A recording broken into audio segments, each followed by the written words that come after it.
cuestión de quiénes son concretamente los órganos que administran el servicio de justicia en la provincia de Buenos Aires.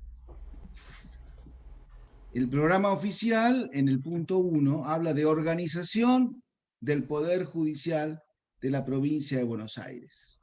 Organización conecta con esto de los órganos que acabo de decir. Ustedes tengan en cuenta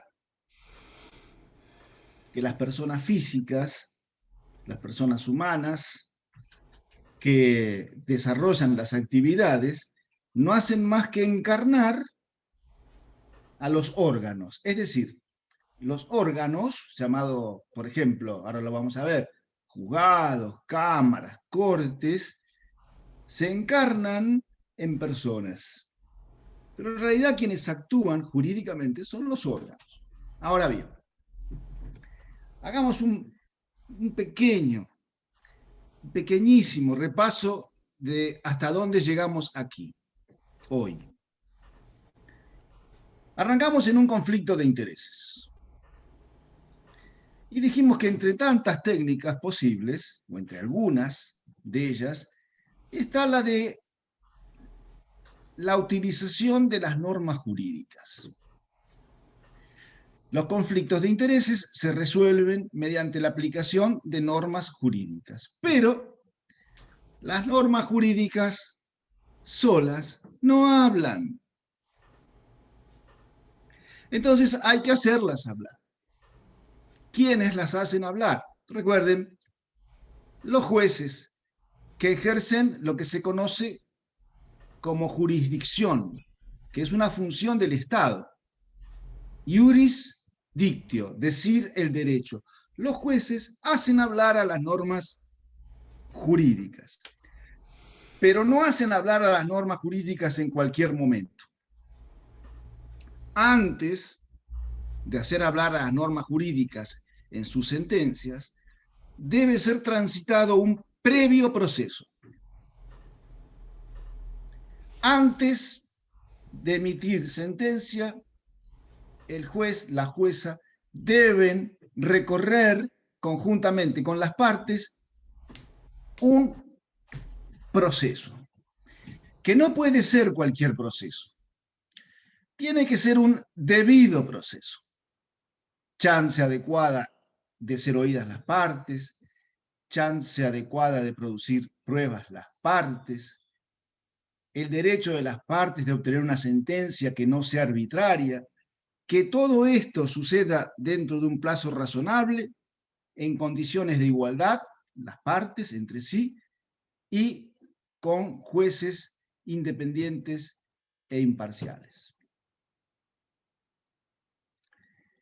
Dijimos también que cada parte incorpora al proceso su historia acerca de lo que ha sido el conflicto de intereses. Dijimos que probar consiste, la tarea probatoria dentro del proceso consiste en confirmar, corroborar cada parte su historia. ¿Será verdad? ¿No será verdad? Dijimos que al proceso judicial contra lo que puede creerse no le importa. No es el espacio, el proceso judicial, para descubrir la verdad como si estuviera oculta debajo de alguna alfombra o detrás de algún mueble. Levantamos la alfombra, corremos el mueble. ¡Ah! Acá está la verdad. Y explicamos por qué. Por ejemplo, son las partes las que introducen al proceso sus historias, es decir, los hechos. Los jueces no pueden de propia iniciativa introducir otros hechos. Entonces fíjense cómo funciona. ¿Cómo funciona? Las partes seguramente no van a introducir los hechos que no les convienen. O tal vez omitan algún hecho. O agreguen algún hecho que no tiene que ver, que no sucedió. O no sucedió como dicen que sucedió. Entonces adviertan que ya de arranque se hace bastante difícil concebir la idea de que estamos tratando de descubrir la verdad, si en definitiva, agrego ahora, los jueces deben ceñirse a estas historias que traen las partes. Si los jueces tuvieran conocimiento personal de ciertos hechos que tienen que ver con el conflicto de intereses, pero esos hechos no fueron traídos al proceso por las partes, los jueces no pueden traerlos al proceso. ¿Y entonces? Además, les dije, el rendimiento de algunas pruebas. Un escribano público dice que delante de él sucedieron tales y cuales hechos. La ley obliga al juez, a la jueza, a tener por cierto esto que dice el escribano. Para desvirtuar esto que ha dicho el escribano hay que hacer todo un proceso específico que se llama redargución de falsedad, para hacer caer nada más que lo que dijo el escribano. Rara vez esto se ha visto. Entonces, el juez, la jueza tiene que recibir lo que ha dicho el escribano en la escritura pública, aunque eso tal vez no hubiera pasado. ¿Dónde queda la verdad en el proceso? Y si una de las partes confiesa, por la motivación que fuera, algo que no es, según el Código Procesal Civil y Comercial, la confesión hace plena prueba, salvo algunas hipótesis muy excepcionales. ¿Y dónde queda la verdad si se confiesa algo que no es? Bueno, hasta acá hemos llegado. En esencia, en estos brevísimos minutos he tratado de resumir lo que han sido nuestras 3 primeras clases. Ahora nos toca ver, como les decía, quiénes son aquellos que ejercen la jurisdicción. Miren, hay una idea que es muy simple. Es impensable que todos los conflictos de intereses pudieran ser abordados por una única persona. Ustedes imaginen que en la provincia de Buenos Aires hubiera un único juez, una única jueza para todos los conflictos. Todos, ¿eh? Y para darle un poquito de ventaja, dejemos de lado, como sabemos porque no es el objetivo de este curso, el fuero penal. Dejemos lo penal. Todas las demás cuestiones. Un juez o una jueza. Ustedes advierten que esa idea es inconcebible, es alocada. Y entonces tengo que presentarles una nueva noción. Una noción que especifica la noción, el concepto de jurisdicción. Hay una relación de género a especie entre la jurisdicción, el género, y la competencia, que es la especie. El género, la jurisdicción. La especie, la competencia. Cuando ustedes han escuchado en algún programa televisivo, radial, qué antigüedad de mi parte, ¿verdad? Pero no, ojo que se escucha mucho la radio, sobre todo cuando uno viaja, etcétera, en la ruta. Hay gente que escucha de noche. O leen en algún periódico que tal juez o tal jueza o tal tribunal se ha declarado incompetente. ¿Qué es lo que piensan? ¡Ja! Estos tipos no saben nada. Pero eso sí, tienen autocrítica, porque se declaran ineptos, se declaran incompetentes. Bueno, no es la idea. No es exactamente esa la idea. Sucede que como un solo juez, una sola jueza, un solo tribunal no puede ejercer la jurisdicción para resolver todos los conflictos de intereses, existe una división de tareas. Entonces, hay jueces. División de tareas, ¿por qué? A ver, ¿por qué motivos? O bajo qué criterios, mejor dicho, se divide la jurisdicción. Bueno, un criterio puede ser por la materia. ¿De qué se trata el conflicto de intereses? ¿Es un asunto civil y comercial? Ah, bueno, entonces tenemos jueces que se dedican a lo civil y comercial. Contratos, daños y perjuicios, procesos concursales, quiebras, concursos preventivos, cobros ejecutivos de cheques, pagarés, etc. Bueno, ya es un grupete que no es todo, ¿ya? Vamos mejorando la situación de ese pobre juez o esa pobre jueza. Pero también hay otros criterios. casos de familia, por ejemplo. Todo lo que tiene que ver con el funcionamiento de la familia, el matrimonio, los hijos, matrimonio, las uniones convivenciales, los hijos, cuestiones que tienen que ver con los parientes también, por ejemplo, los reclamos alimentarios, que van más allá de padres e hijos, etcétera, etcétera. Entonces tenemos civiles y comerciales y de familia. Y también tenemos materia laboral, los conflictos típicos entre empleados y empleadores, entre otros, que incumben a la justicia laboral. Y también tenemos, por la materia, jueces contenciosos administrativos. Eso es un poco más complicado para explicar, pero pongamos lo siguiente, digamos así, la administración pública se maneja, hace lo que tiene que hacer, cumple sus funciones, y en ejercicio de sus funciones afecta el interés de un particular. Estalla el conflicto de intereses entre la administración pública en ejercicio de sus funciones y un particular. Ese conflicto de intereses, así dicho, muy esquemáticamente, es competencia de jueces especializados en esa materia y se llaman contenciosos administrativos.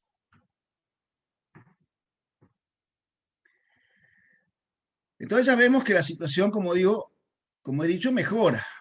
Ya sabemos que por lo menos tiene que haber varios jueces, varias juezas para diferentes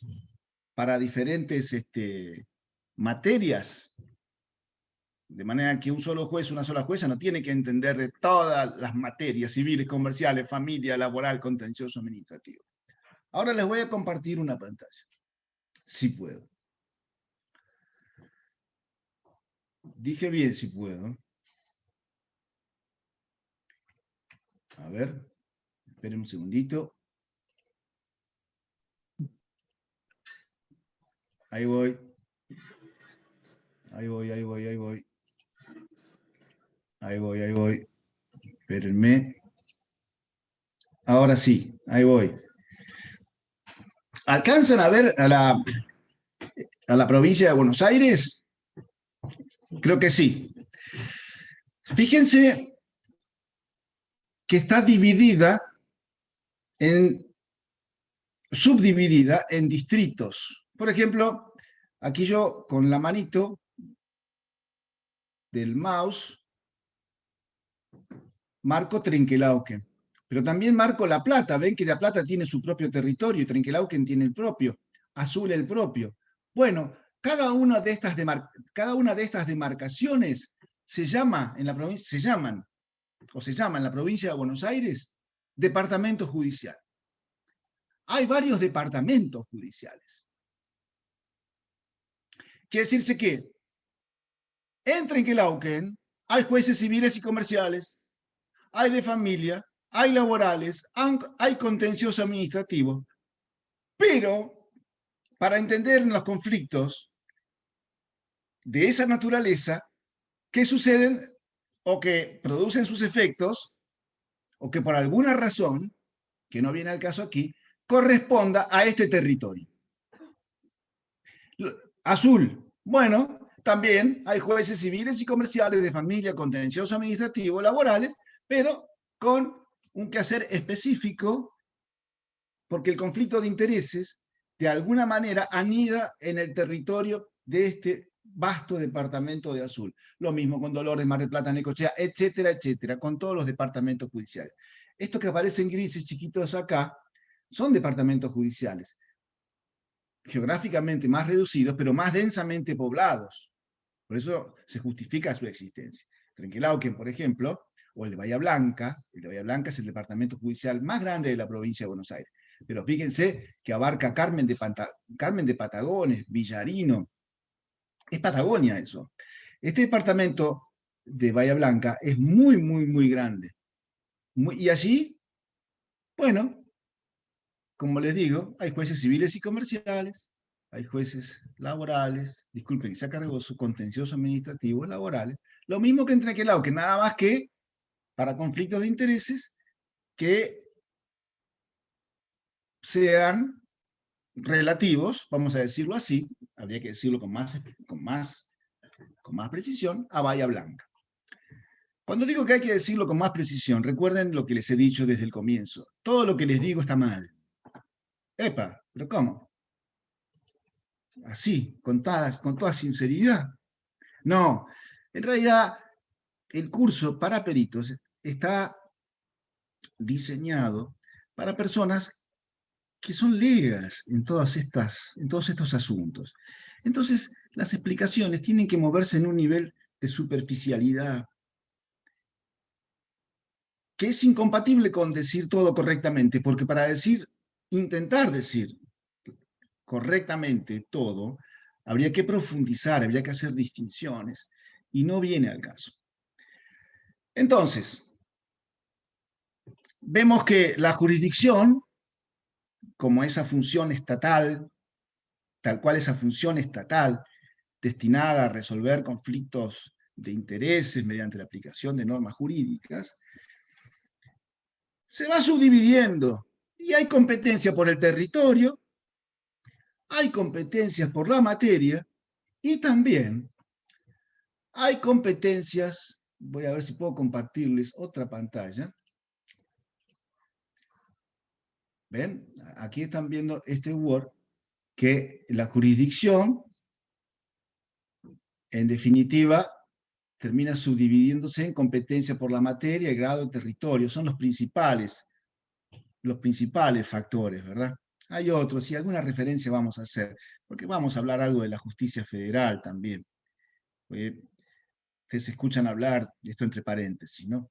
Escuchan hablar de los jueces federales, de Comodoro Pi. Bueno, alguna referencia vamos a hacer para entender que este es el objetivo del curso para peritos.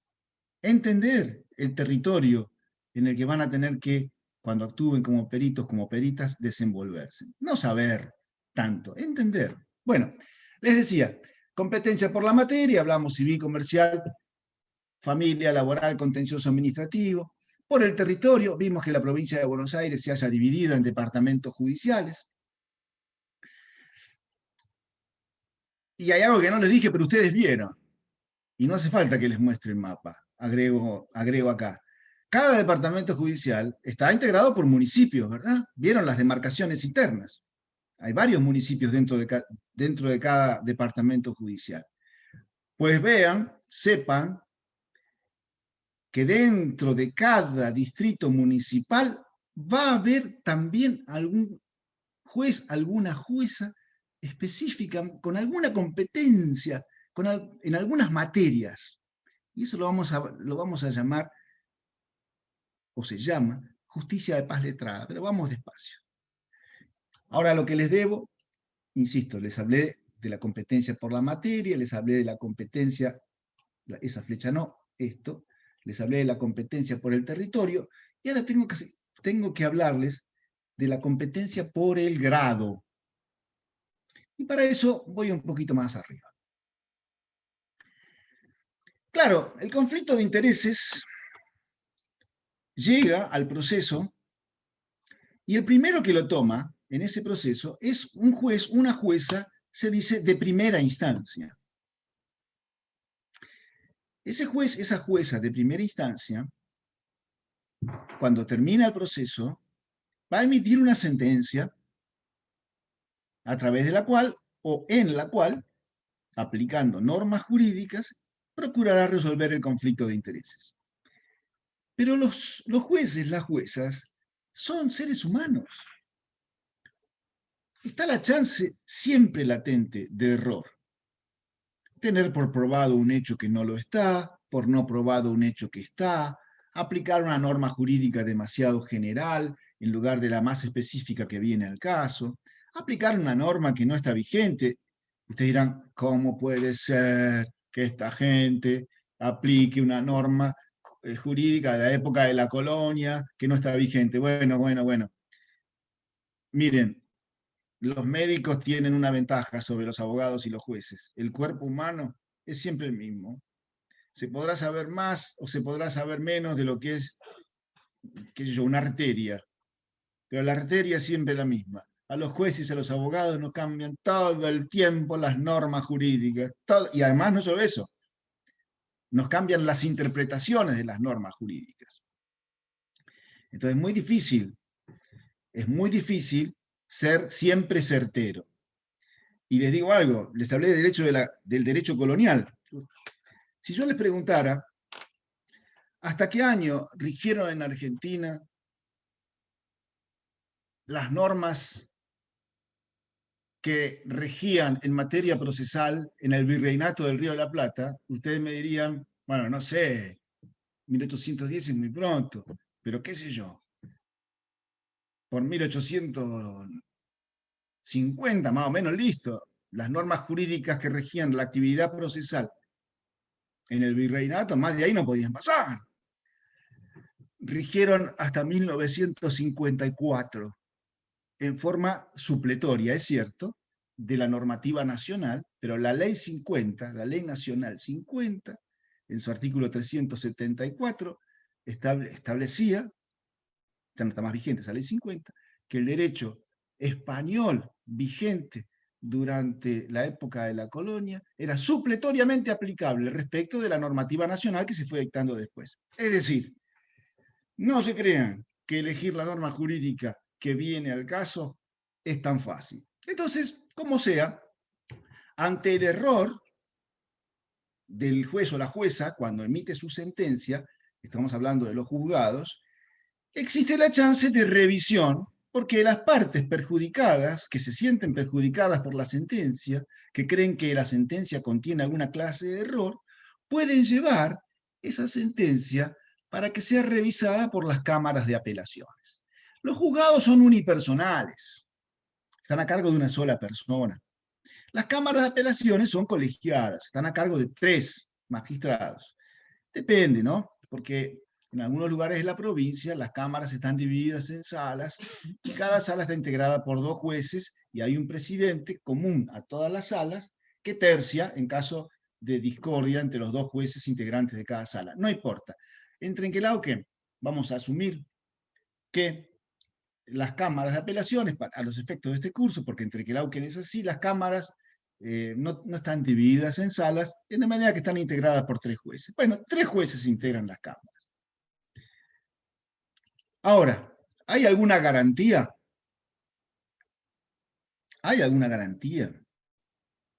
¿Alguna seguridad de que estos jueces de cámara acierten?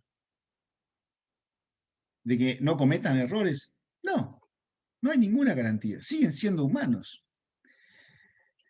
Y para esa eventualidad de un error también cometido por la Cámara de Apelación, sea que confirme la decisión del juzgado o que la revoque, la Cámara de Apelación también puede equivocarse.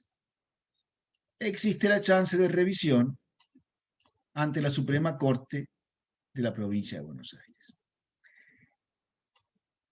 La herramienta, el acto procesal que permite pasar del juzgado a la Cámara de Apelación y de la Cámara de Apelación a la Suprema Corte y así sucesivamente, es decir, entre medio, en estos espacios en blanco, ¿qué es lo que hay? Lo que hay se llama, y lo hemos dicho en la clase anterior, recurso. Un recurso es un medio de impugnación en poder de las partes para atacar, objetar, observar las sentencias que no las satisfacen. Eso sí, a medida que avanzamos en esta, como ven, escala, digamos así, jerárquica, se va haciendo cada vez más difícil. Los recursos son cada vez más sofisticados y tienen que llenar cada vez más requisitos, más puntillosos, con lo cual quiero transmitirles que la perspectiva de éxito se va reduciendo cada vez más. ¿Por qué? Porque cada vez es más difícil persuadir a los órganos superiores. Cada vez es más difícil. Bueno, después de la sentencia de la Suprema Corte de la Provincia de Buenos Aires y para algunas muy pocas situaciones, pero que en la sumatoria de todo el país terminan siendo muchas situaciones. Alrededor de 10.000 casos al año le entran a la Corte Suprema de la Nación, solo a la Corte Suprema de la Nación. Bueno, en esas hipótesis muy excepcionales, pero que son muchas, si se suma todo el país, bueno, es competente por el grado la Corte Suprema de la Nación. Y no se crean que queda allí, porque todavía las decisiones de la Corte Suprema de la Nación pueden ser objetadas ante la Corte Interamericana de Derechos Humanos. Entonces, adviertan la complejidad de toda esta situación. Hay un viejo proverbio veneciano del siglo XVII que decía que para litigar hay que tener piernas de siervo, arcas de banquero, paciencia de ermitaño, tener razón, saberla explicar, que exista algún juez o tribunal que la entienda y que la quiera dar, y por fin un deudor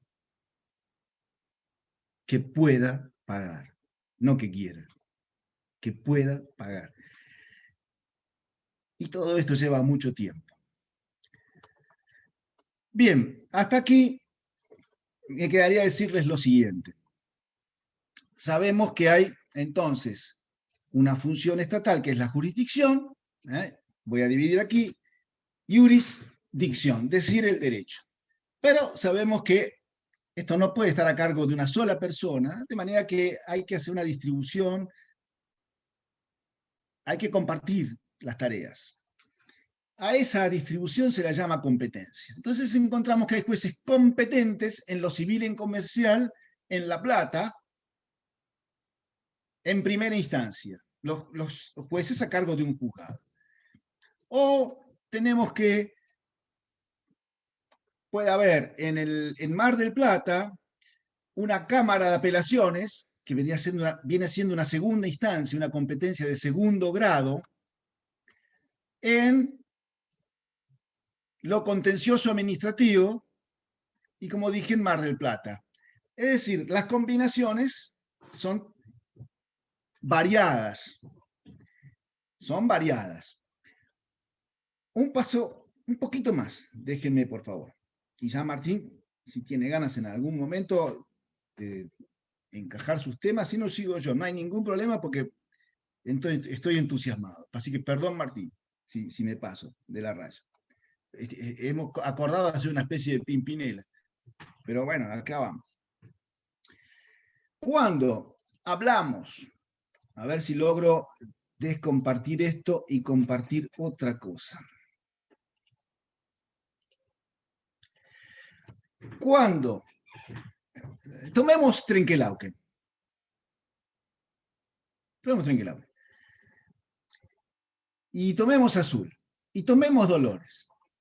Y tomemos La Plata. Bueno, todos los jueces civiles y comerciales que haya en Trenquelauquen, todos los jueces civiles y comerciales que haya en Azul, todos los jueces civiles y comerciales que haya en Dolores y que haya en La Plata, etcétera, etcétera, etcétera, configuran lo que se conoce como el fuero civil y comercial. ¿Y qué es entonces un fuero? Es la suma de los jueces que tienen competencia por la misma materia. ¿Cómo se integra el fuero civil y comercial bonaerense? Bueno, por todos los jueces que son competentes en lo civil y comercial en la provincia de Buenos Aires. Ya ven cómo la noción de fuero conecta con la noción de competencia por la materia y la proyecta a todo un territorio. En todo el territorio de la provincia de Buenos Aires, el fuero civil y comercial está integrado por los jueces en lo civil y comercial, en la materia civil y comercial, de todos los departamentos judiciales.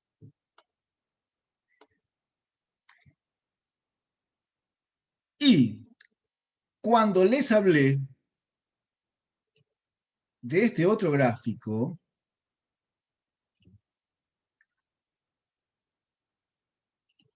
ahí voy,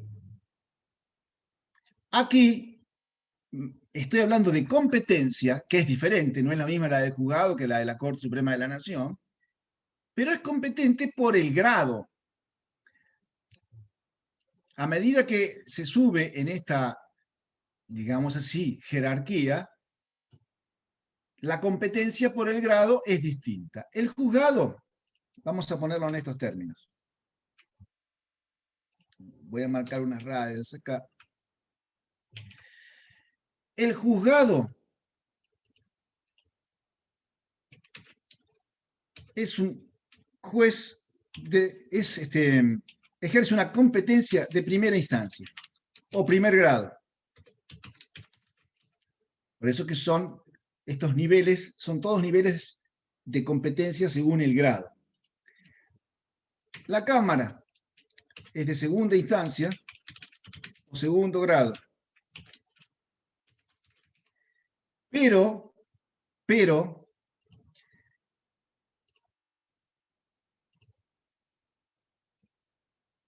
los dos, me refiero a las cámaras de apelaciones y a los juzgados, vamos a decir que son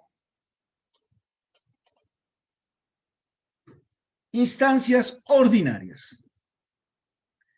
Es decir, es que los jueces y las cámaras y los jueces que integran los juzgados y las cámaras de apelaciones son vulgares, son ordinarios, son de cuarta. No, se la llama justicia ordinaria, justicia común.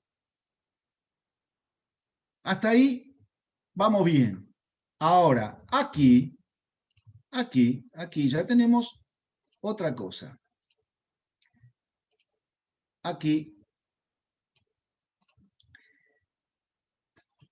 por el grado, la Suprema Corte no es una tercera instancia, no es un tercer grado. Y la Corte Suprema de la Nación no es una cuarta instancia o cuarto grado. No, se las conoce como instancias extraordinarias, sin numerito al lado. La Suprema Corte de Buenos Aires es la instancia extraordinaria provincial. La Corte Suprema de la Nación es la instancia extraordinaria nacional. Las dos son instancias extraordinarias, una local y la otra nacional. Por fin, la Corte Interamericana de Derechos Humanos encarna una instancia internacional, interamericana particularmente, interamericana. Bueno, yo les propongo aquí hacer una pequeña pausa. A continuación, veremos qué otro tema podemos continuar. Yo les tengo prometido, no me olvidé, esto de la justicia federal, Comodoro Pi, etcétera, para ver cómo se ensambla con lo que vengo diciendo. Les adelanto. En cada centímetro cuadrado de nuestro territorio hay varios jueces competentes. Creo que también les debo algo más. Dije al pasar algo de la justicia de paz letrada en cada partido o distrito comunal. También tengo que decir algo. Pero bueno, ya vamos a llegar. Les propongo una pausa de unos escasísimos 5 minutitos y continuamos.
Bueno, muy bien, estamos de regreso y me gustaría hablarles un poquitito de la justicia de paz letrada. Para eso voy a tener que compartirles una vez más el mapa de la provincia de Buenos Aires. Ya lo hemos visto, explicamos que el territorio bonaerense está dividido en departamentos judiciales, Trenquelauquen, Azul, Mercedes, Junín, Pergamino, etc. Pero, por ejemplo, aquí en Trenquelauquen vemos otras divisiones. Estos son municipios, municipalidades, distritos municipales. Bueno, de a poco. Fuero civil y comercial. En Trenquelauquen hay 2 juzgados civiles y comerciales y hay una cámara de apelación en lo civil y comercial.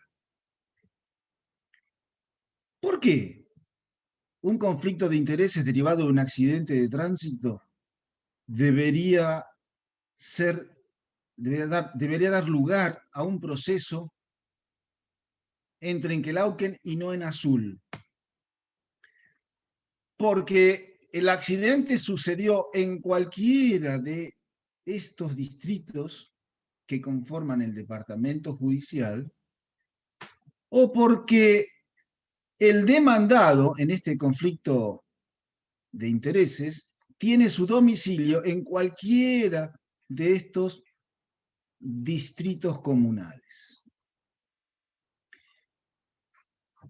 Un accidente de tránsito sucedido dentro del departamento judicial de Azul o donde quiera que haya sucedido, si el demandado tiene su domicilio dentro del departamento judicial de Azul, entonces será competencia de los jueces civiles y comerciales del departamento judicial de Azul.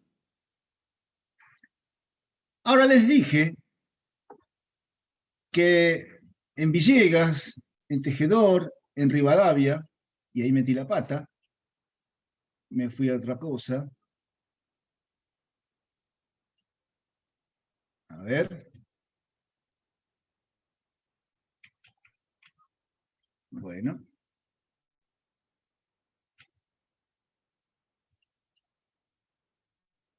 Aquí. Les decía, Villegas, Rivadavia, Tejedor, Peguajó, Pellegrini, etc. En cualquiera de estos distritos comunales tiene su asiento un juzgado de paz letrado.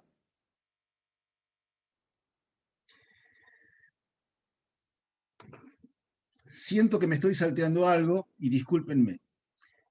Cuando les hablaba de los jueces civiles y comerciales y del accidente de tránsito, que si sucedía en cualquier lugar del departamento judicial, le correspondía a los jueces, o el demandado tenía domicilio en cualquier lugar del departamento judicial, le correspondía a los jueces civiles y comerciales, al fuero civil y comercial de Trenquelauquen.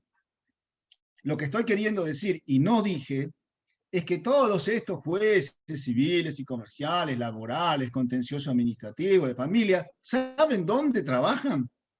En Trenquelauquen, acá, en la ciudad de Trenquelauquen.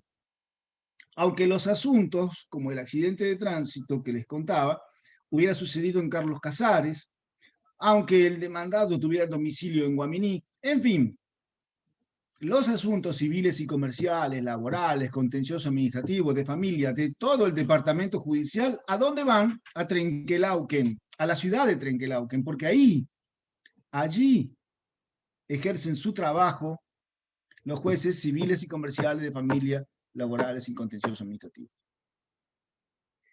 Ahora sí puedo hablarles de la justicia de paz letrada, porque les decía que en cada distrito comunal también hay un juez, una jueza de paz letrada, uno por cada distrito comunal. en cada distrito comunal, salvo en Trenquelauquen, que es la cabecera del departamento judicial, que es el centro del departamento judicial, en todos los distritos comunales hay un juez, una jueza de paz letrada. En Trenquelauquen, insisto, están los jueces y las juezas que ejercen dentro del fuero civil y comercial, laboral, contencioso administrativo de familia. Y machaco cargosamente en cada uno de los distritos comunales, además hay un juzgado de paz letrado. ¿Qué es esto del juzgado de paz letrado? A ver, hasta el año 1979 existía también en cada distrito comunal un juzgado de paz y punto, sin el adjetivo letrado. Ese juzgado de paz que existía hasta el año 1979 en cada distrito comunal, en la cabecera de cada distrito comunal, resolvía los conflictos de intereses, algunos vinculados con la vecindad, con la buena vecindad. Los jueces de paz legos, porque no eran abogados, no tenían que ser abogados, podían ser, pero podían no tener ningún título universitario incluso.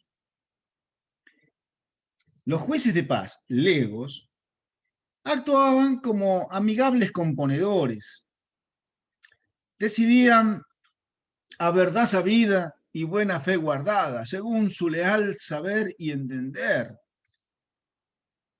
a ojo de buen cubero, los conflictos de intereses. Convocaban a los vecinos que tenían disputas, que el perro ladra a la noche y no me deja dormir, o que mi vecino corta el pasto a la siesta, todos los conflictos vecinales,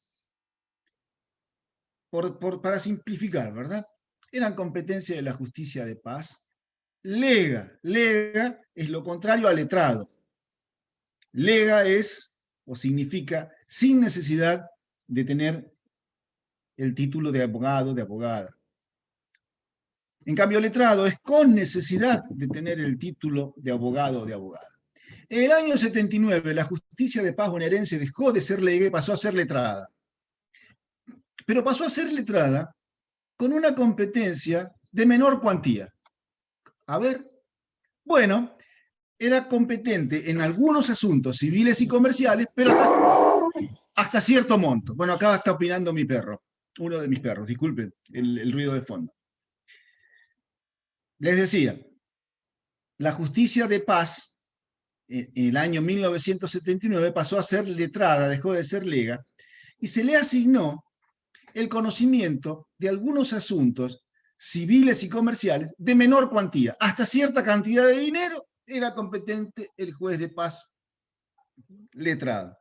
Por sobre esa cantidad de dinero era competente el juez civil y comercial de la cabecera del departamento judicial. Eso en toda la provincia de Buenos Aires. Yo tomo Trenquelauquen nada más que como un ejemplo, pero podría estar diciendo lo mismo de Mar del Plata, Necochea, Bahía Blanca o lo que fuera. Entonces, la justicia de paz evolucionó de ser lega a ser letrada en 1979 y años después, inflación mediante, directamente se quitaron los límites cuantitativos de la competencia de la justicia de paz letrada y los juzgados de paz letrados en la actualidad tienen una competencia que en algunas materias se superpone con la de los juzgados civiles y comerciales de la cabecera.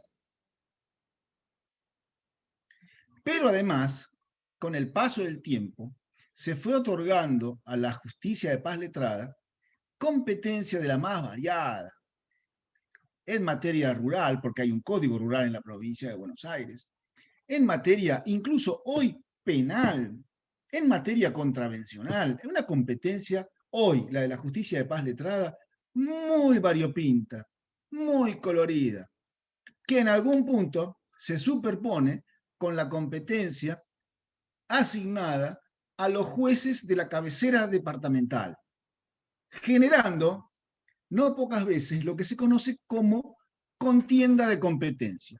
¿Cuándo hay una contienda de competencia? Cuando hay dos jueces que dicen que un caso no les corresponde, se tiran la pelota, a mí no, a vos, y el otro dice, no, a mí no, a vos te corresponde. O cuando los dos jueces creen que son competentes, me corresponde a mí y no a vos, no, me corresponde a mí y no a vos. Bueno, esas contiendas de competencias suelen darse entre un juez de la cabecera departamental, familia, civil y comercial, y los jueces de paz letrados. Entonces, los jueces de paz letrados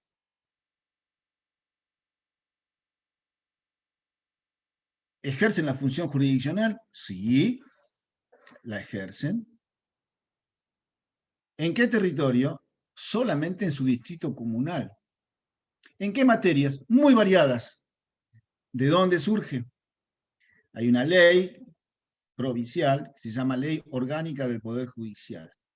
Esa ley tiene un artículo, el artículo 61, y ahí está dicho, está expresado el catálogo de asuntos que le incumben a la justicia de paz letrada. Después hay otras leyes, como la de violencia familiar, que también otorga competencia a la justicia de paz letrada, etc.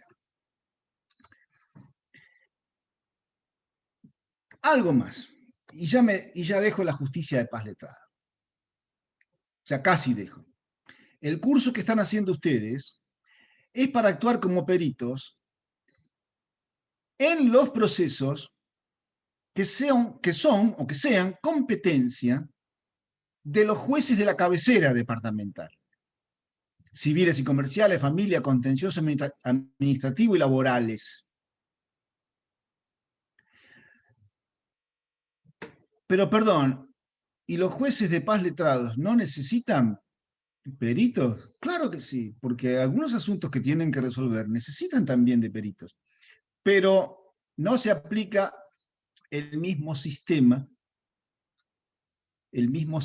para la designación de los peritos que en las cabeceras departamentales. De hecho, para actuar como perito en cualquiera de los juzgados de paz de la provincia, no hace falta hacer este curso que están haciendo ustedes. En cambio, para actuar como perito en cualquiera de los juzgados de las cabeceras departamentales, Junín, Trenquelauquen, Azul, Dolores, etc., hay que aprobar este curso. Luce complicado, ¿no? Espero haberlo transmitido de la manera más simple posible, pero no estoy seguro que lo haya hecho bien. En todo caso, si hay alguna pregunta, alguna inquietud, no duden, por favor, en trasladarla. Algo más. Hay algunos distritos comunales en la provincia de Buenos Aires que son o han llegado a ser tan o más importantes que la ciudad que es cabecera de ese departamento judicial. Por ejemplo, en azul, ven con un punto blanco, Tandil y Olavarría. Tandil y Olavarría, tengo entendido que desde el punto de vista económico son mucho más pujantes que Azul. Pero ¿cuál es la cabecera, la sede, el centro de todo el departamento judicial? Azul.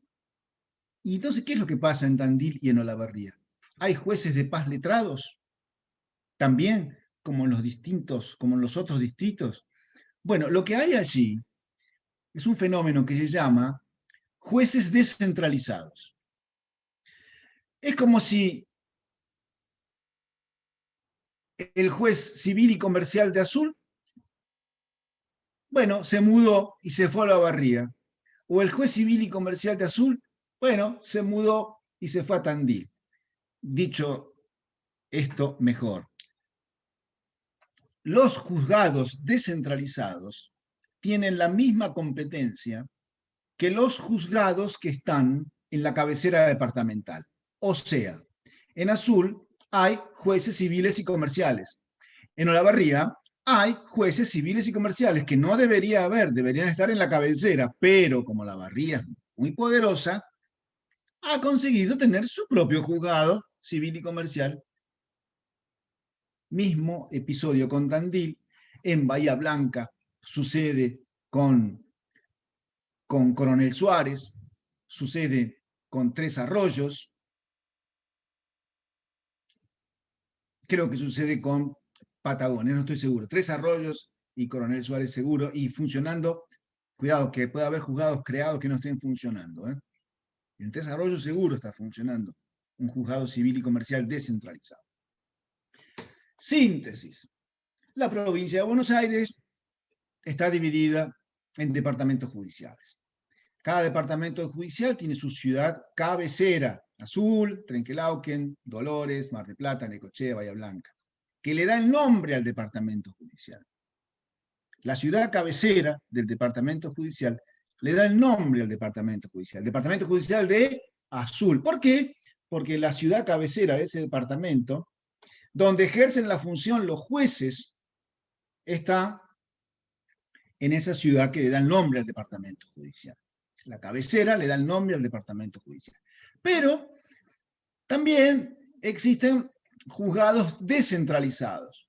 Deberían estar en el centro, pero no están en el centro, se salieron del centro, están en otro lugar al lado.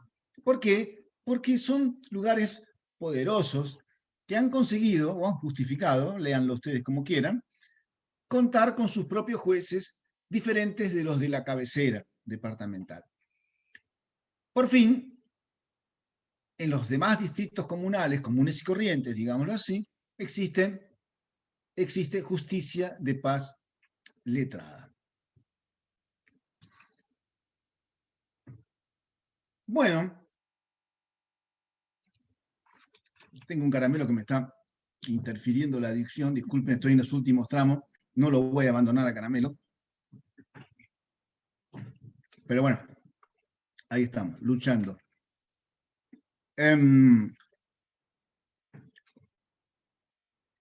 Para complicar un poco más el panorama, resulta que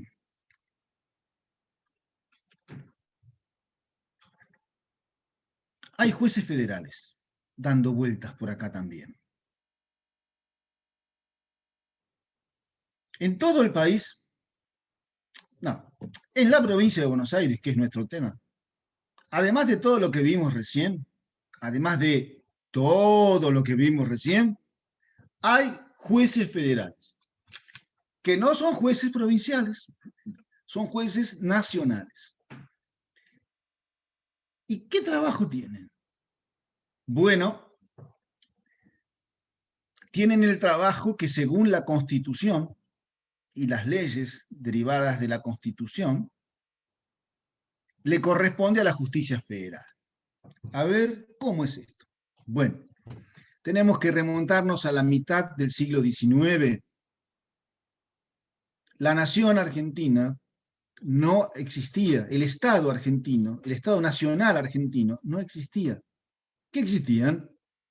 Las provincias existían.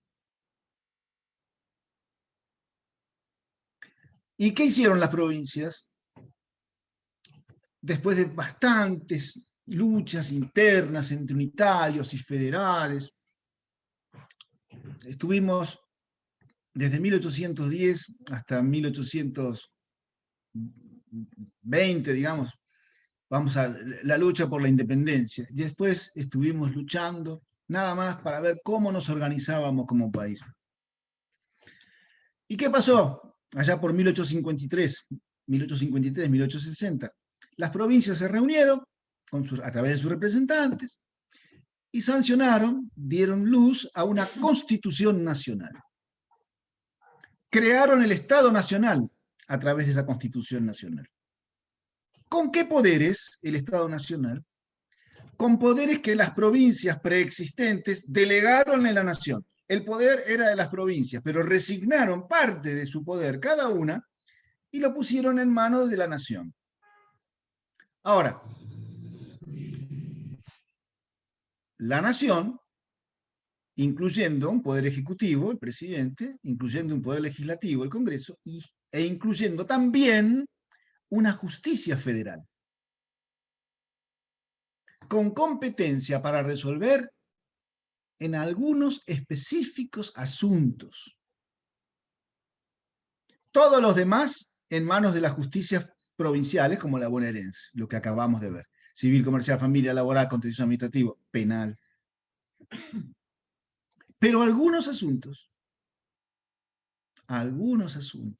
en manos de la justicia federal. No sé si aquí Martín quiere... Perfecto, Toribio, ¿se escucha ahí? Perfecto. Bueno, sí, lo que decía Toribio es que, bueno, con la creación del Estado Nacional allá por 1853, 1860, con la incorporación de Buenos Aires, bueno, las provincias delegan en la nación ciertas atribuciones y se reservan otras atribuciones. Delegan puntualmente el dictado de normas y se reservan también el dictado de ciertas normas. También delegan en el Estado Nacional la creación de un poder judicial nacional y se reservan la justicia provincial. Pero lo más importante, que acá le voy a ver si puedo compartir PowerPoint. A ver. Ahí está, ¿se ve? ¿Se ve ahí? Perfecto. Perfecto, bueno.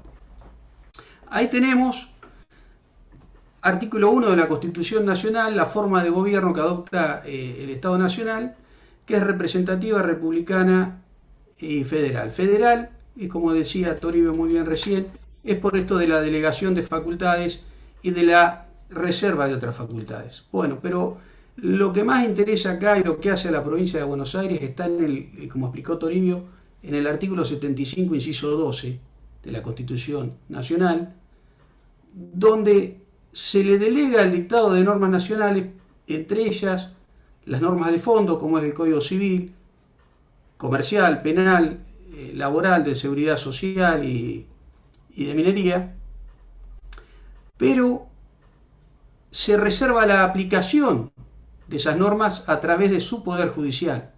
Por eso tenemos que, a diferencia de lo que pasa en Estados Unidos, acá tenemos la aplicación del derecho de fondo, ese derecho, en las provincias, pero el dictado en la nación.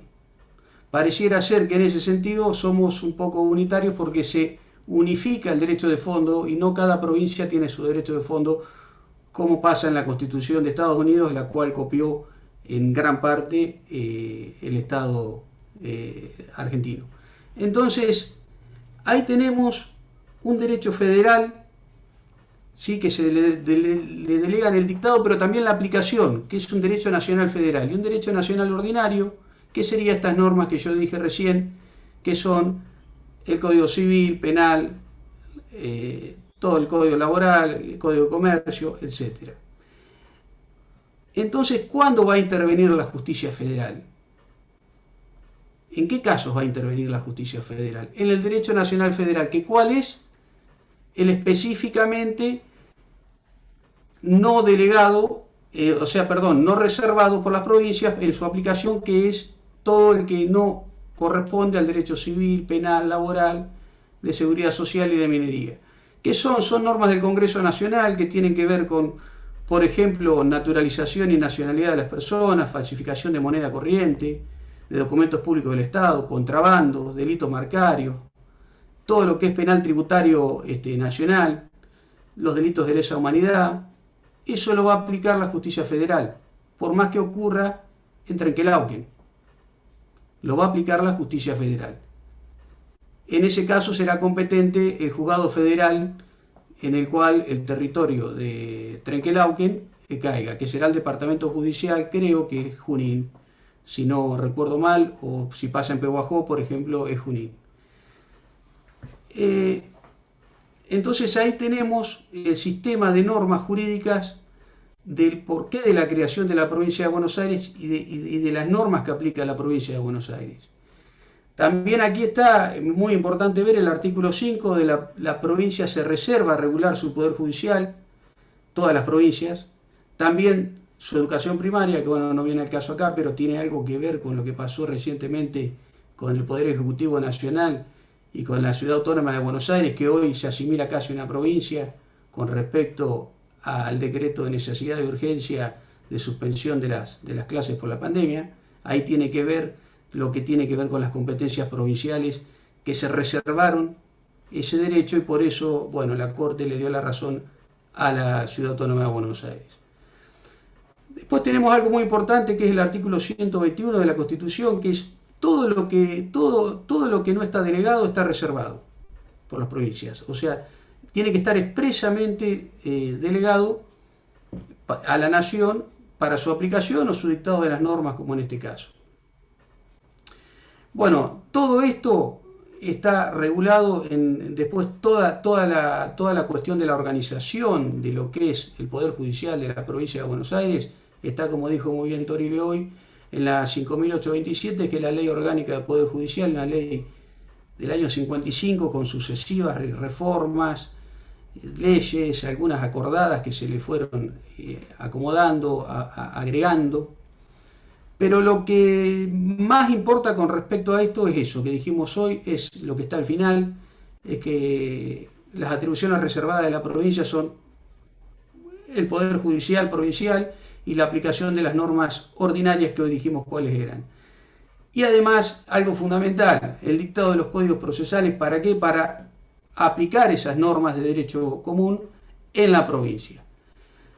Eso, Toribio, es más o menos lo que es el encuadre constitucional de la normativa que se aplica en la provincia y de lo que se aplica en la justicia federal. No sé si a vos te parece Excelente. agregar algo. Sí. Solo remarcar lo siguiente, que las provincias son las que tenían el poder, resignaron, como les decía, y dijo Martín, una parte de él, colocándolo en manos de la nación. Ahora, algunas cosas, algunas atribuciones, algunos poderes, las provincias se los reservaron, celosas de sus autonomías. Por ejemplo, le dijeron, mire, Congreso de la Nación, usted si quiere dicte el Código Civil, no, si quiere no, debe, porque se lo estamos delegando. Usted sancione el Código Civil y Comercial para todo el país. Dele, no hay problema. Pero ¿sabe qué? No lo van a aplicar los jueces nacionales a ese Código Civil y Comercial nacional. Lo van a aplicar los jueces nuestros, los jueces bonaerenses, o los jueces santafesinos, los jueces provinciales. Entonces, las provincias delegaron, es curioso esto, la sanción de algunas normas, como el Código Civil y Comercial, pero se reservaron la aplicación de esas normas a través de sus propios jueces. ¿Y los jueces federales? Bueno, cuando las provincias delegan atribuciones en la nación, algunas de esas atribuciones cayeron dentro del Congreso de la Nación. Para decirlo en crudo, las leyes sancionadas por el Congreso de la Nación, que no son aquellas leyes que las provincias se reservaron a aplicar ellas, Código Civil, por ejemplo, las leyes sancionadas por el Congreso de la Nación, que no son las que las provincias se reservaron a aplicar ellas, como el Código Civil y Comercial, podemos decir así, con brocha gorda, trazo grueso, también son aplicadas, pero por jueces nacionales.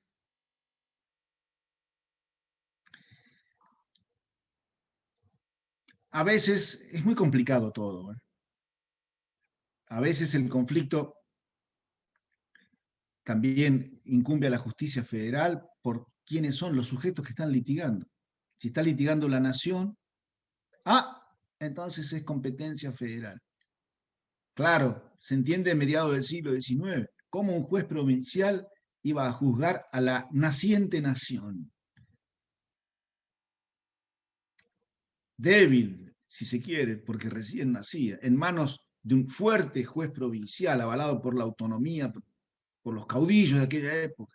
No, la nación la tienen que juzgar jueces nacionales. Todo esto está en la Constitución. Es decir, Las provincias delegaron cierto poder suyo, crearon la nación y le dieron atribuciones. Otras se las reservaron. Le dieron la atribución de sancionar algunas leyes. Las provincias le dieron a la nación la atribución de sancionar algunas leyes, pero reservándose la aplicación de esas leyes. Pero las provincias también le dieron la atribución a la nación de sancionar leyes nacionales aplicables por jueces nacionales, no por los jueces de las provincias. Es muy complicado, pero lo cierto es que Martín les mostró un cuadro normativo y eso basta para que ustedes vean la cantidad de normas y probablemente otras que Martín sintetizó, y hay más. Lo cierto es que ustedes tienen que saber que si hay algo que pasa en La Plata, puede tanto entender un juez civil y comercial como un juez federal, dependiendo de una serie de factores, como por ejemplo, qué tipo de ley o normativa jurídica está llamada a resolver el conflicto de intereses.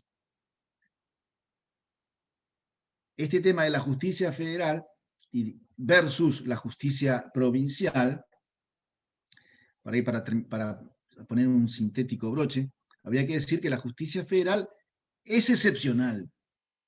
La regla es la justicia local, la justicia provincial, pero excepcionalmente va a la justicia federal. Bueno, miren, no nos falta mucho para cubrir el tema de hoy. Recuerden que tienen el material bibliográfico disponible, aunque no está actualizado ese material, sino hasta mediados de 2018, en estos puntos de la clase de hoy, bien puede decirse que están, digamos, se pueden, a los fines perseguidos por este curso, es una información que todavía sigue siendo eficaz. Queda muy poco para terminar la clase de hoy, como les decía. Les tengo que presentar a algunos protagonistas del proceso que no son ni el juez, la jueza, ni las partes como los titulares directos e inmediatos de los intereses en conflicto. Porque hasta ahora hemos visto o hemos sugerido la idea de un conflicto de intereses entre particulares, un particular con un interés, otro particular con otro interés, en conflicto, y el juez, la jueza, los tres protagonistas. Pero les tengo que presentar a otros protagonistas, que también son funcionarios públicos, pero no son jueces, no son juezas, aunque tienen igual jerarquía. Cobran lo mismo, por ejemplo. Y me estoy refiriendo concretamente a los agentes fiscales, a los defensores oficiales y a los asesores de incapaces, a las agentes fiscales, las asesoras de incapaces y a las defensoras oficiales. Existe en la provincia de Buenos Aires una ley que reglamenta el funcionamiento de estos tres funcionarios que acabo de decir. Es la ley 14.142, si no me equivoco. Igual no viene al caso. Es una ley provincial. Y para decirlo sintéticamente, a continuación, esa ley define las siguientes atribuciones. Asesores, asesoras de incapaces. Tienen que actuar en los procesos en los que aparezca involucrado en el conflicto de intereses el interés de un niño, niña, adolescente o persona declarada o en tren de ser declarada incapaz o con capacidad restringida. Por eso lo de asesor o asesora de incapaces. Niños, intereses de niños, niñas, adolescentes y personas con facultades mentales, lo estoy diciendo mal, pero para que se entienda, restringidas. En los procesos judiciales en los que aparezcan involucrados los intereses de estas personas, tienen que intervenir estas asesoras de incapaces. Los defensores y defensoras oficiales tienen que intervenir en procesos en el ámbito civil y comercial o de familia, en los procesos en que se den o laborales o contencioso administrativo, en cualquiera de los fuera. Estoy hablando de los defensores y defensoras oficiales, en los que se den alguna de estas dos circunstancias que voy a decir a continuación. O bien que alguna de las personas involucrada en el conflicto de intereses sea declarada pobre, es decir, carece de recursos suficientes como para costear los gastos del proceso y no tiene la posibilidad de conseguirlos. Cuando se da esta situación y se constata judicialmente, entonces el Estado le proporciona un abogado gratuito a esta persona, carente de recursos suficientes. Y ese abogado gratuito, entre otras opciones que existen, puede ser el defensor o la defensora oficial. Hipótesis 1 de actuación de los defensores y las defensoras oficiales. La otra hipótesis en la que, dejando de lado el ámbito penal, pueden actuar defensores y defensoras oficiales, es cuando se trata de personas ausentes. ¿Qué es una persona ausente? A los fines nuestros del proceso civil, comercial, laboral, familia, contencioso administrativo, no penal. Es una persona que es parte en el conflicto de intereses, pero curiosamente no se sabe si existe o si existiera, no se sabe dónde vive. Entonces, ¿cómo la traemos al proceso? Si no sabemos si existe tan siquiera o dónde es que existe. ¿Cómo la traemos al proceso? ¿Cómo le avisamos? Tiene que venir al proceso. Se la cita por edictos, que nadie lee. Y una vez que la citación por edictos fracasa, como usualmente pasa, ¿quién actúa por esta persona? Así, citada por edictos. El defensor, la defensora oficial. Por eso lo de ausente. Por eso lo de defensor de pobres y ausentes. Hoy se dice defensor oficial, defensora oficial. Y por último, la intervención de los agentes y las agentes fiscales en los procesos que nos ocupan, es más rara. Es más rara. Casi digamos que está en desaparición la intervención, solamente en algunas hipótesis que mencionan las leyes, pero muy rara vez, cada vez menos. ¿Por qué? Porque la función de los agentes fiscales, adivinen a dónde se enfoca, a dónde se concentra, en los asuntos penales. Entonces los agentes fiscales tener que estar actuando en las causas que no son penales es algo raro, pero aún así, en algunas hipótesis, son convocados a intervenir. ¿Y para qué? Bueno, actúan como defensores de la ley, para controlar que en el proceso impere el principio de legalidad. Esa sería un poco la función de un agente fiscal dentro del proceso.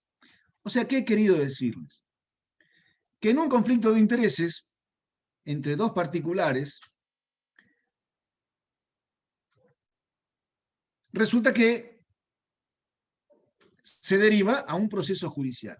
¿Y quién interviene en ese proceso judicial? ¿Solo las partes del conflicto de intereses? No siempre. A veces pueden actuar funcionarios estatales, como les expliqué, asesores, asesoras de incapaces, defensores, defensoras oficiales y agentes fiscales. Además pueden intervenir, o en reemplazo de pueden intervenir. Depende cómo se den las situaciones. Y para ir cerrando la clase de hoy, que va a ser breve,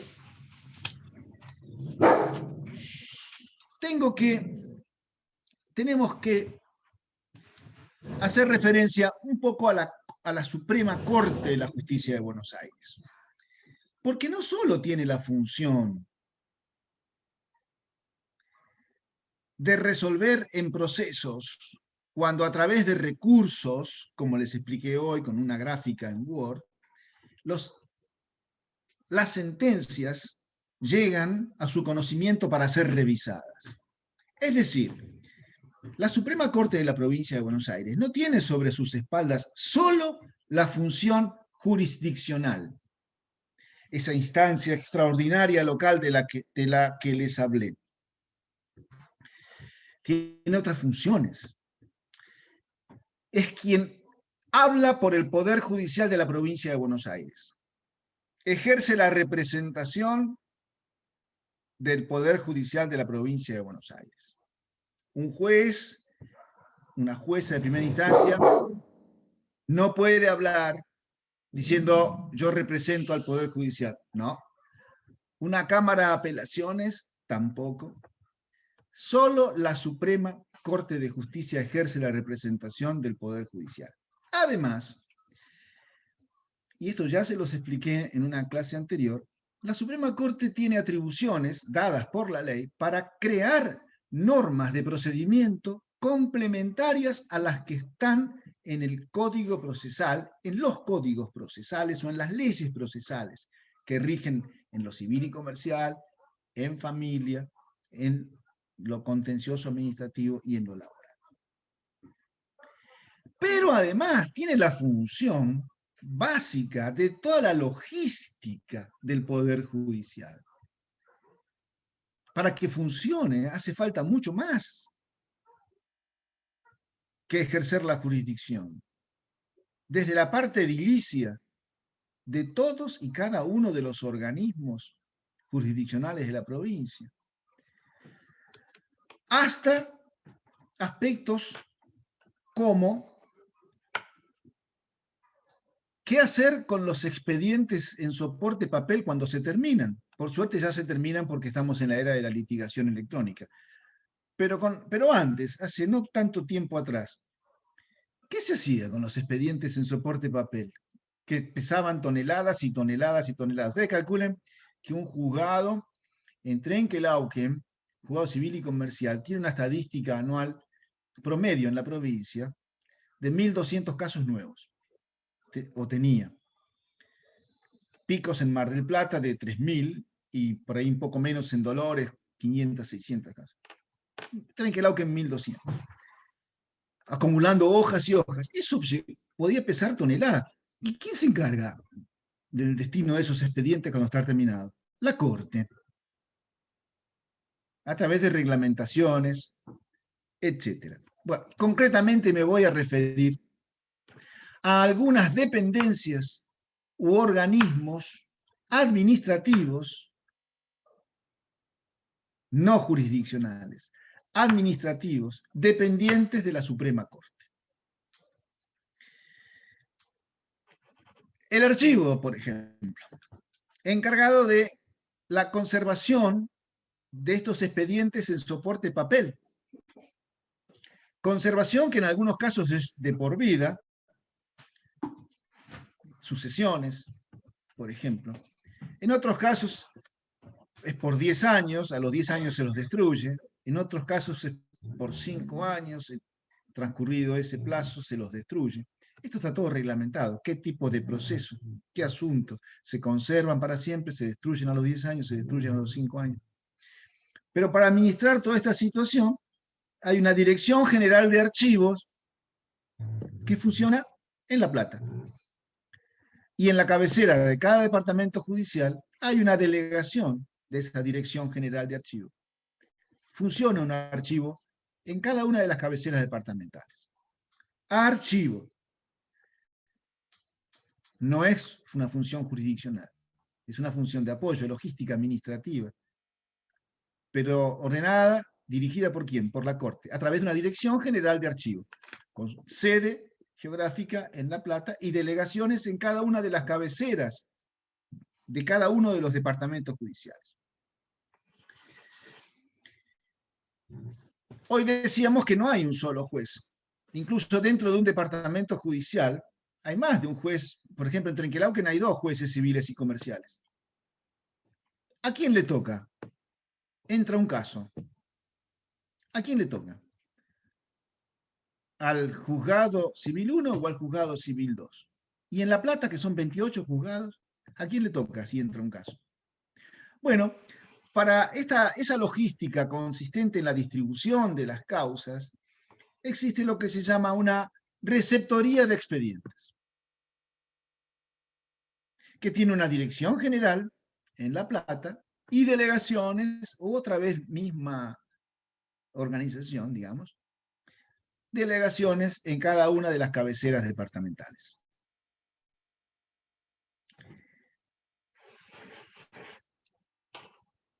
Cuando hay que notificar resoluciones y hay que salir a la calle para tocarle el timbre al destinatario de la notificación, ¿quién va? ¿El juez? ¿Alguien que trabaja con el juez o con la jueza en el juzgado? No, podría ser, porque incluso en la justicia de paz letrada es así. Pero en las cabeceras departamentales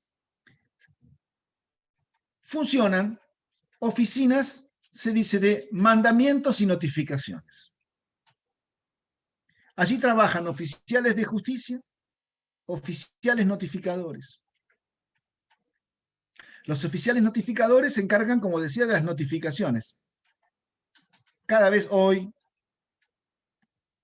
por suerte, es menor la cantidad de notificaciones que se hacen en soporte papel porque está avanzando a pasos agigantados la notificación electrónica. Pero todavía hay situaciones en las que hay que notificar en soporte papel. ¿Quién se encarga? Un oficial notificador. ¿Que dónde trabaja? En una oficina de mandamientos y notificaciones, que no depende de ningún juzgado de la cabecera, depende de la corte. Mejor, depende de una dirección general de mandamientos y notificaciones que está en La Plata y que depende de la corte. Misma estructura, Suprema Corte, Dirección General, Delegación Departamental. Ahora, ¿por qué se llama Oficina de Mandamientos y Notificaciones en la cabecera departamental? O Dirección General de Mandamientos y Notificaciones en La Plata. Lo de notificaciones, vaya y pase, ya está dicho. ¿Y mandamiento? ¿Qué es mandamiento? Supongamos que un juez o una jueza ordena el embargo de un televisor. Estoy diciendo cualquier cosa, lo que me viene a la mente. Para embargar un televisor, ¿cómo se hace? Hay que ir hasta la casa de la persona donde está el televisor y levantar un acta. En tal día, tal hora, en tal lugar, se está embargando el televisor modelo marca tanto, modelo tanto.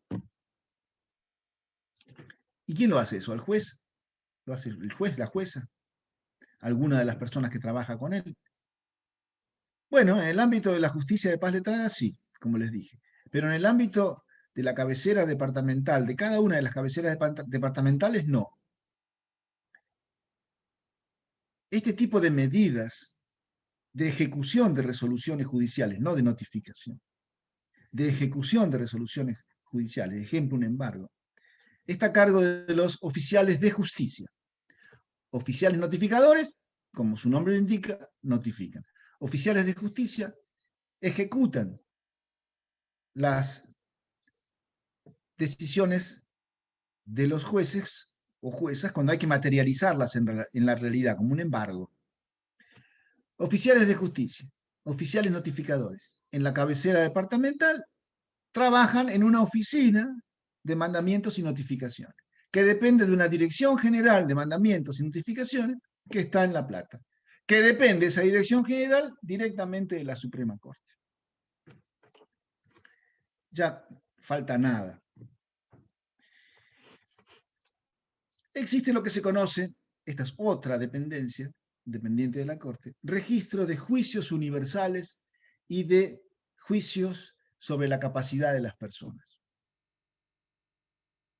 Allí se asienta la información sobre todos y cada uno de los procesos sucesorios que se inician en cada departamento judicial, todos y cada uno de los procesos de quiebra, todos y cada uno de los concursos preventivos, todos y cada uno de los procesos sobre declaración de incapacidad o declaración de capacidad restringida. Se asienta la información que estará disponible, por ejemplo, para evitar que tramite el proceso sucesorio de un mismo causante, de una misma persona causante fallecida, en varios lugares al mismo tiempo. Lo cual es muy común. Fíjense el caso del juicio de Maradona, estoy con el juicio y no es juicio el proceso sucesorio, por razones técnicas no voy a explicar, es un proceso, pero no juicio. En el caso de Maradona, ¿qué pasó? Al día siguiente, a los 2 días, todos los abogados se apuraron para empezar cada uno su juicio, su proceso sucesorio. Bueno, es un caso muy exagerado. Ustedes se preguntarán por qué lo hicieron. Muy simple. Porque el abogado, por el solo hecho de iniciar el proceso sucesorio, ya obtiene, con la ley arancelaria vigente en la provincia de Buenos Aires, la cuarta parte de todos los honorarios de ese proceso sucesorio. ¿Qué? Sí.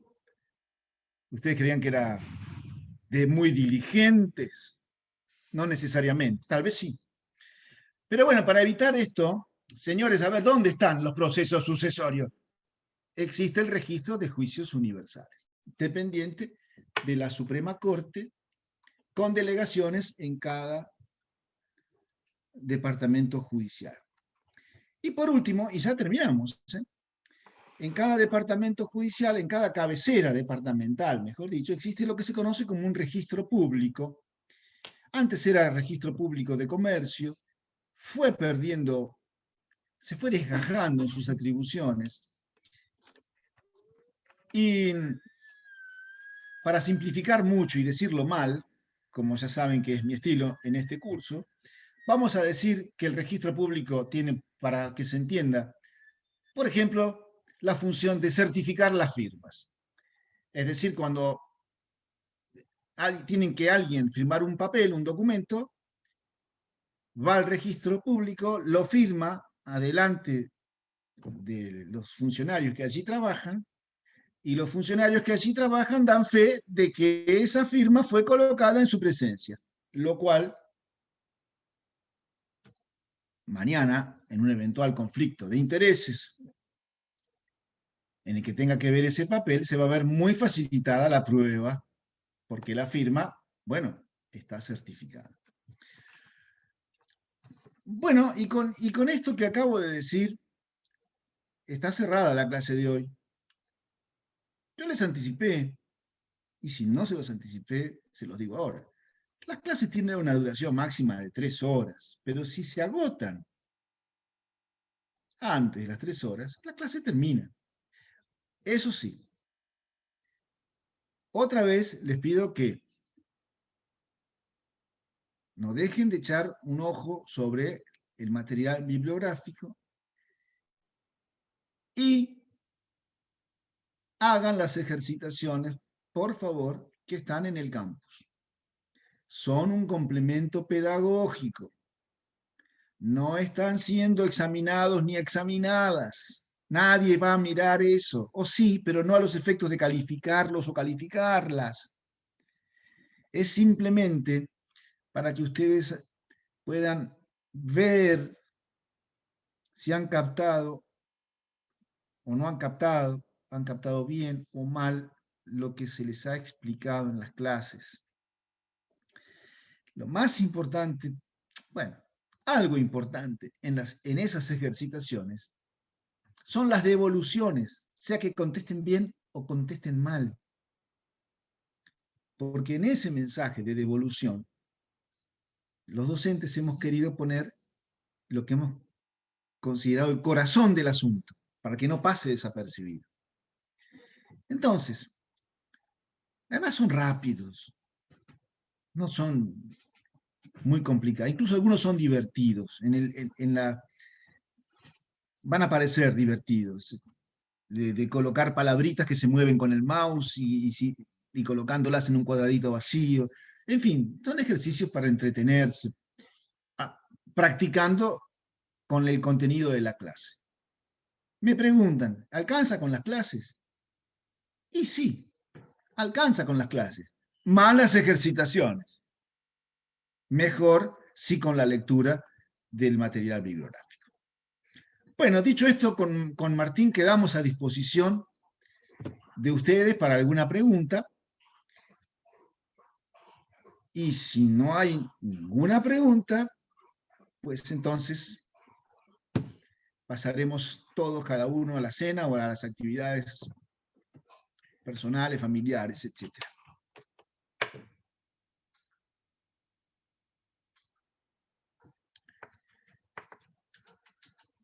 Bueno, parece que preguntas no hay. ¿Están seguros que no hay ninguna pregunta? ¿No les intriga nada de todo esto, de todo lo que hemos dicho, alguna cosa? Bueno, está bien.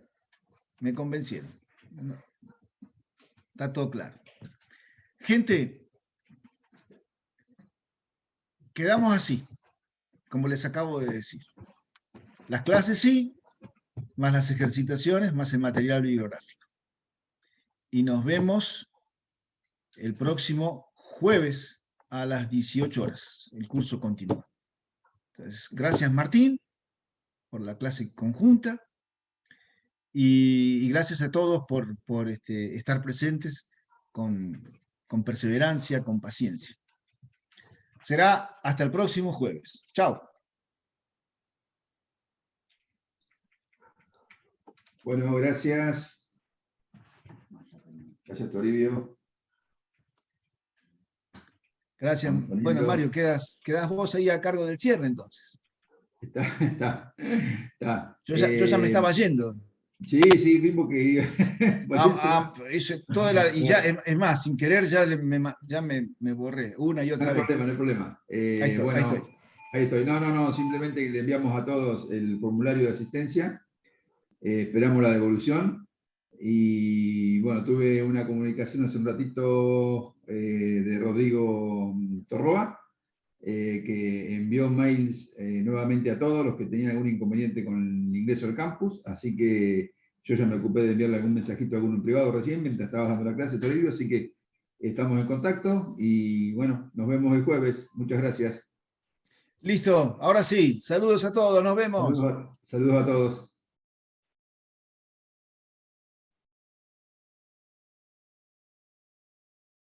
Tenía razón, había dicho que era breve, si uno no quería abrumar la clase del funcionamiento de la estructura del